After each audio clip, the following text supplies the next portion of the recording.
Добрый день, в эфире новости спорта, в студии Андрей Мухоплев.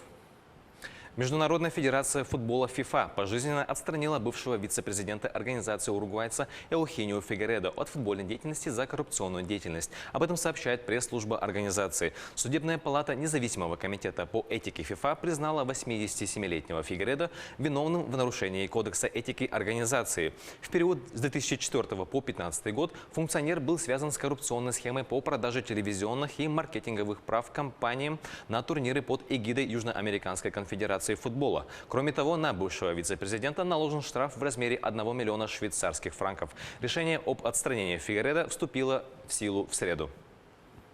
Испанский футбольный клуб «Барселона» одержал победу над итальянским «Интером» со счетом 2-1 в домашнем матче второго тура группового этапа Лиги чемпионов. Счет на третьей минуте открыл нападающий «Интера» Лаутаро Мартинес. Во втором тайме дубль оформил форвард «Барселоны» Луис Суарес. В турнирной таблице первое место занимает «Боруссия», второе – «Барселона». В активе обеих команд по 4 очка. «Интер» и «Славия» набрали по 1 очку. Матчи третьего тура группового этапа Лиги чемпионов пройдут 22 и 23 октября.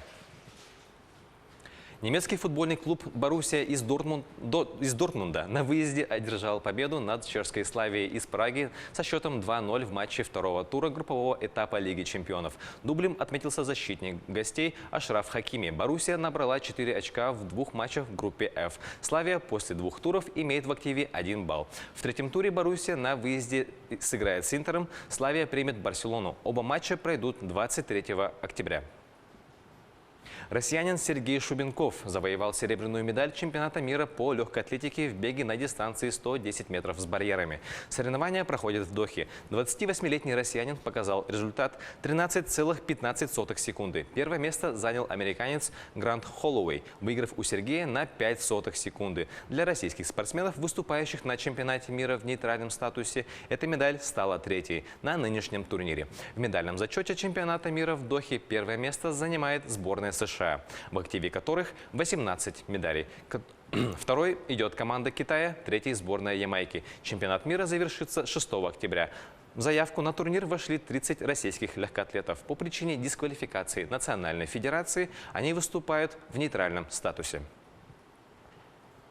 Регулярный чемпионат баскетбольной Евролиги стартует в четверг. Участие в турнире примут 3 российских клуба – московский ЦСКА, подмосковные Химки и петербургский «Зенит». Регулярный чемпионат пройдет в 2 круга. По его итогам в плей-офф выйдут 8 лучших клубов. Евролига является главным еврокубковым турниром в мужском баскетболе на континенте.